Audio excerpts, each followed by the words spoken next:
Now, ang pag-uusapan po natin, why the rich get richer and the poor get poorer. So, unahin po muna natin yung una. Why the rich get richer. Ano po ba sikreto ng mga taong mayayaman kung bakit sila lalong yumayaman? Number one po, it's because these are the people who dream bigger dreams and continue to dream bigger. Yan po yung isa sa sikreto nila.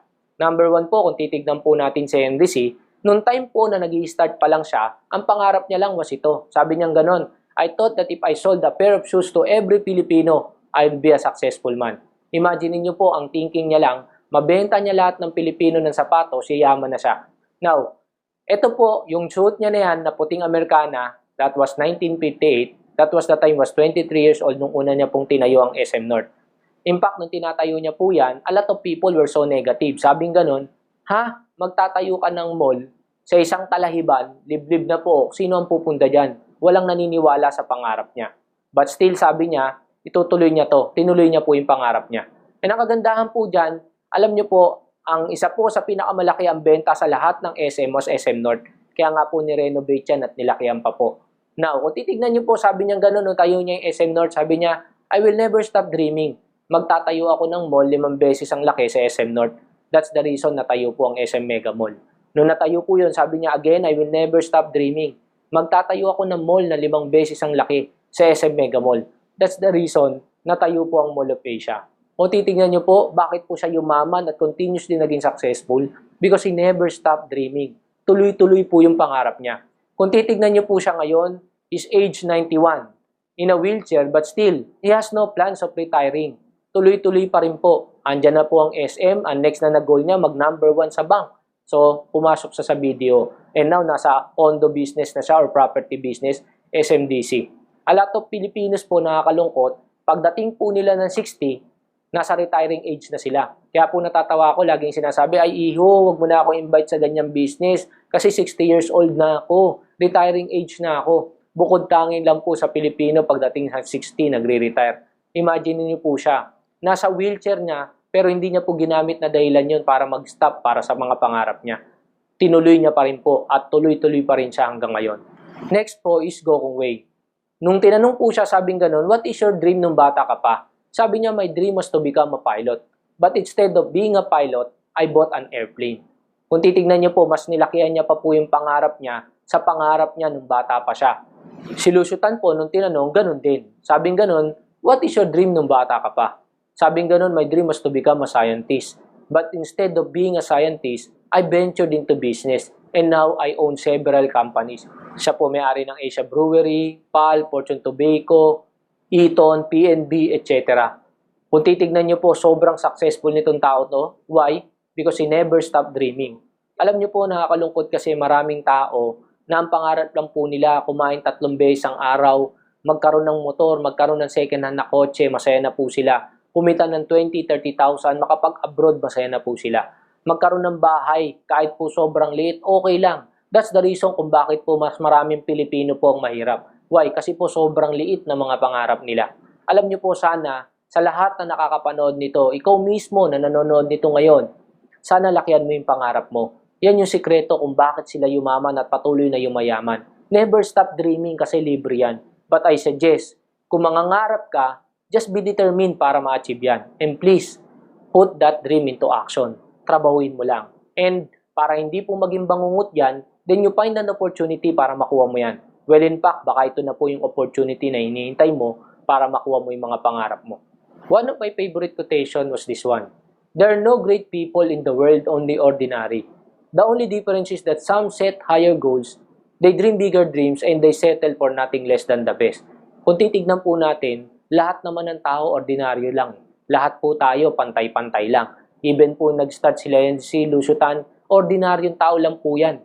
Pero imagine niyo po, bakit sila yumaman? It's because they never stop dreaming and they settle for nothing less than the best. Hindi po sila complacent. A lot of Filipinos po kasi nakakalungkot na masaya na po sila sa buhay na kinalalagyan nila. Guys, kayo po na nanonood nito, kung ano po yung pinaniniwalaan nyo, mangyayari po sa inyo yan. And believe me, have big dreams. And someday, ikaw po mismo magugulat ka sa mga bagay na narating mo. Number 2 po na sikreto ng mga mayayaman kung bakit yung mayaman lalong yumayaman is because they applied the law of leverage, which means multiplying your time through others. It's using other people's time and ability and other people's money. Kaya kung titignan nyo po, mostly po na nagtatayo ng kumpanya, nag-hire po sila ng taong mga galing. Mga assistant manager, vice president, etc. At yung galing at oras ng mga tao na yan gagamitin nila para lumaki yung kumpanya nila. Sila po ang yumayaman. Meron naman po mga tao, mangungutang po ng pera sa bangko. At ang gagawin po nila, sabi nga ganun, yung pera ni Pedro gagamitin ni Juan, si Juan yayaman, si Pedro hindi. They find investors para mag-invest sa kanila ng pera at yung pera na yon ang gagamitin nila para yumaman sila sa negosyo nila. Na merong mga tao gumigising paggabi na, sasakay sa pond expedition, mag-golf. Hindi nagtatrabaho pero mayaman. Meron namang mga tao gumigising paggabi na, sasakay sa Mercedes-Benz, magpapadrive sa driver niya, magbo-ballroom, magbibigay pa ng 5,000 sa DI. Hindi nagtatrabaho pero mayaman. Pero merong mga tao gumigising, umagang-umaga pa lang, umuwi gabing-gabi na. Trabaho ng trabaho pero hindi yumayaman. Why? It's because these are the people who are not applying the law of leverage. Kung titignan niyo po, kaya mo ba magtrabaho ng 24 hours per day, 7 days a week? Baka isang linggo mo lang gawin na magtrabaho ng 24 oras isang araw na sigurado, punerarya na abutin mo. Now, paano mo tatapatan si Henry C? Si Henry C nagtatrabaho ng 4 million hours per day. Paano yun? Now, si Henry C po, meron po siyang 500,000 employees na nagtatrabaho sa kanya ng 8 hours per day. In-apply niya po yung leverage. That's the reason po nagtatrabaho siya ng 4 million hours per day kahit hindi naman siya totally nagtatrabaho. Ginamit niya po yung time and ability ng mga tao para lumaki po yung kumpanya niya. Now, pwede po tayong magtrabaho 30 years. Yan lang po yung lifespan natin. After 30 years, matanda ka na po niyan.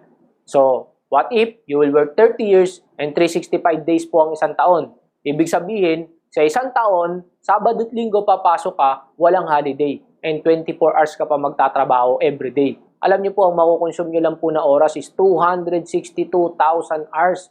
Ibig sabihin, hindi mo pa rin matatapatan si Henry C. Imagine na, 24 hours ka na nagtrabaho, araw-araw sa loob ng isang taon, still hindi mo pa rin siya natapatan. Kaya if you won't apply the law of leverage, I tell you, mahihirapan ka pong yumaman or matapatan sila. Kaya nga po sa mayayaman, ang lagi nilang sinasabi, time is gold. Kasi talagang gold po talaga yung time. Kaya po kung mapaparami mo yung oras mo, yayaman ka talaga. Kung titignan niyo po ang Jollibee, ano po ginawa niya? Kung isa lang tinayo niya, ang makukonsume niya lang is 24 hours a day. So pwede lang siya magbenta ng produkto 24 hours. Kaya ang ginawa niya po, nagpa-franchise siya. So kung ilan po yung franchise niya, if he has 2,000 franchise times mo po ng 24 hours yan, ganun po karami yung oras na pwede siya magbenta. Nag-hire siya ng mga manager, ng mga crew, ginamit niya yung time and ability ng mga tao para lumaki yung kumpanya niya. Kaya kung tutuusin po, kung titignan nyo, ito pong law of leverage, napaka-importante nito. That's the reason I joined this kind of business. Because with this kind of business, I'm applying the law of leverage for free. Sila po, kaya po nila na-apply yung leveraging is because sobrang yaman po nila. Paano po tayo? That's the reason po, I joined this kind of business. Kasi po, with this kind of business, nagagawa ko po yung leveraging pero hindi po ako naglabas ng malaking kapital. Kaya nga po, have an open mind and join this kind of business. Why? Kasi kung hindi mo pa ito gagawin, paano mo po sila matatapatan? And paano mo makukuha yung mga pangarap mo?